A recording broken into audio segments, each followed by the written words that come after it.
Creative ഫീൽഡിനും അതുപോലെ തന്നെ art ഫോമിനൊക്കെ ഉള്ളൊരു ഇഷ്യൂ എന്ന് പറയുന്നത്, നമ്മളിത് എത്ര സ്ട്രഗിൾ ചെയ്താലും നമുക്കിത് വിടാൻ പറ്റില്ല ഒരിക്കലും.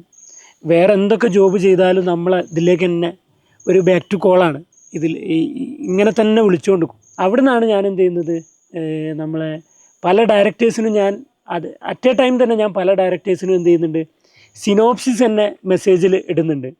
ആ കൂട്ടത്തിൽ സന്തോഷ് വിശന്ത് എന്ന് പറയുന്ന ഒരു ഡയറക്ടർക്ക് ഞാൻ മെസ്സേജ് ചെയ്തു. പുള്ളി അത് വായിച്ച ഉടനെ തന്നെ റിപ്ലൈ ചെയ്തു, ഒരു ലൈക്ക് ഇട്ടു.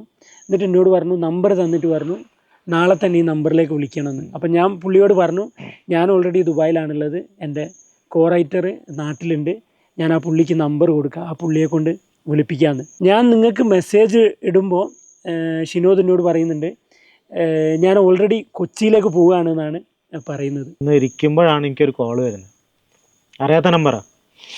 അപ്പം ഞാൻ ഹലോ എന്ന് ചോദിച്ചപ്പോൾ എന്നോട് പറഞ്ഞു സാജിദ എന്ന് പറഞ്ഞു. ഞാൻ പെട്ടെന്ന് നമുക്ക് കണക്റ്റ് ആവില്ലല്ലോ ആരാന്നുള്ളത്. അപ്പം സാജിദ് ആണെന്ന് പറഞ്ഞു.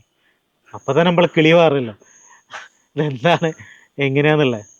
അപ്പം സാജിദയാണ്, നിങ്ങളിങ്ങനെ ഒരു സിനോപ്സിസ് അയച്ചിട്ടില്ലായിരുന്നു, അപ്പം അത് നിങ്ങളെ സ്റ്റോറിയും ഷോർട്ട് ലിസ്റ്റ് ചെയ്തിട്ടുണ്ട്, എപ്പോഴാണ് നമുക്കൊന്ന് കാണാൻ പറ്റുക, ഇവിടേക്ക് വരാൻ പറ്റുമെന്ന് വെച്ച്.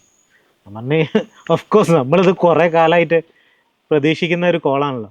അപ്പം ഞാനും ബിബിനും വിഷ്ണു നമ്മൾ 3 പേരും തന്നെ പെട്ടെന്ന് അവിടെ നിന്ന് ഒരു ഓട്ടോ വിളിച്ചിട്ട് പനമ്പള്ളിയിലേക്ക് പോയി.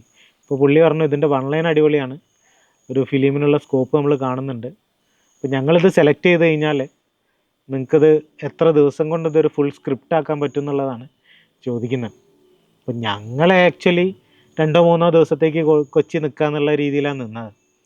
അപ്പം അവിടുന്ന് എങ്ങനെയാണെന്ന് അറിയില്ല, ഞാൻ പറഞ്ഞൊരു 10 ദിവസത്തും കൊണ്ടൊക്കെ നമുക്ക് ചെയ്യാൻ പറ്റുമെന്നാണ്.